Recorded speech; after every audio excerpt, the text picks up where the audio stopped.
Good morning, YouTube. It's about 7:50 this morning, and I'm making a video now because I'm. It's a lot milder than it was yesterday, but I am still in the middle of my morning stomach therapy, if you can call it that. I've got Pepto-Bismol. I've got some vitamin water, banana. And in this cup, I've got some kefir, however you pronounce it. And I've been nibbling and sipping. Oh, I've got some tangerines. Nibbling and sipping since 5 a.m.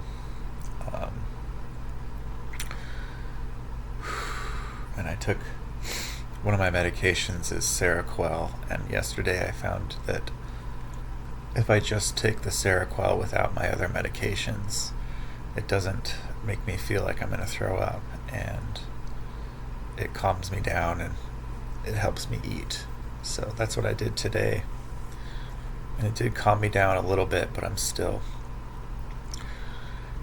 just feel like that anxiety when your stomach's not too great, that you can't move very much because if you got up to rush somewhere you might throw up or something like that.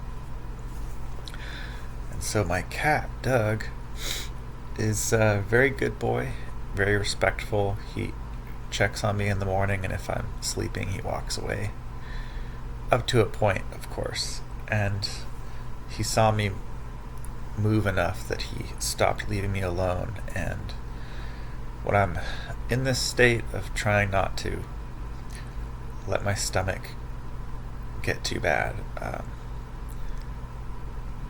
I didn't realize it, but all of my mental energy, my emotional energy is being put into that.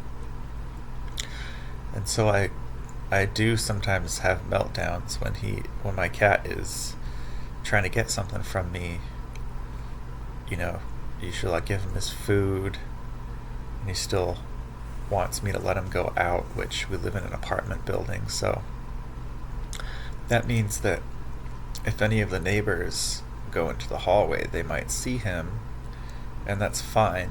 It's been established that it's fine for him to be a hallway cat,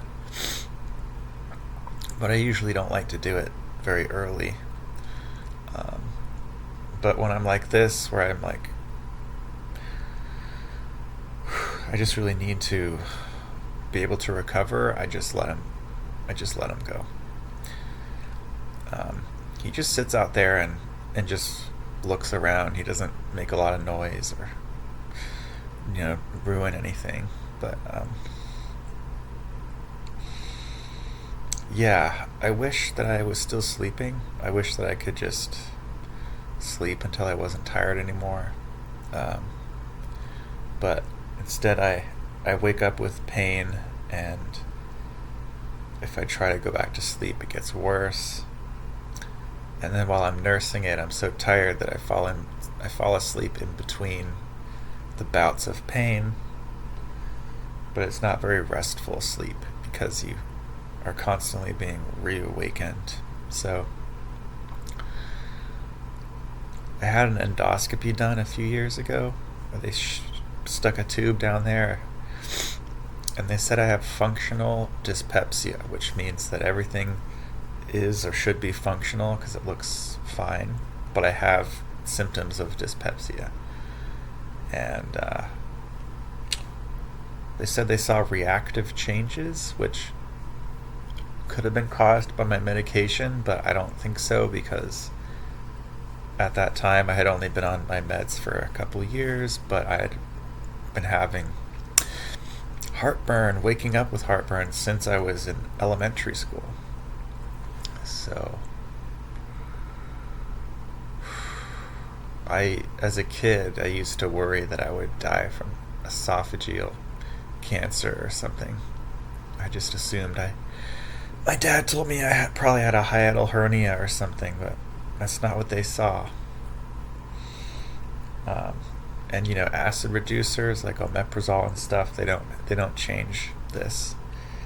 It really does seem like I'm just way too hyper aware of the sensations inside my body, even when I'm sleeping. And along those lines, when I'm having these kinds of hard mornings, I sometimes will feel the emotional part of myself ramp up very significantly, like thinking about other people, like my cat, other people, and how they've experienced the world. And I have this like weird state that I feel like everyone's so much more vulnerable and everything hits them so much harder than I assume when I'm doing okay. And so I just have this imagination that my cat's this like scared, lonely little creature who's like walking around, and he's not. I mean, he doesn't seem like that, but it feels like daggers in my chest when I think about people, my pet, the world, at these kinds of times, because it just seems like this is such a harsh place, this third dimension, and I feel like I lost all of my protective layering, and wherever I came from, everything's just perfect and copacetic, and like everyone's just in a perpetual group hug that never changes or something like that, because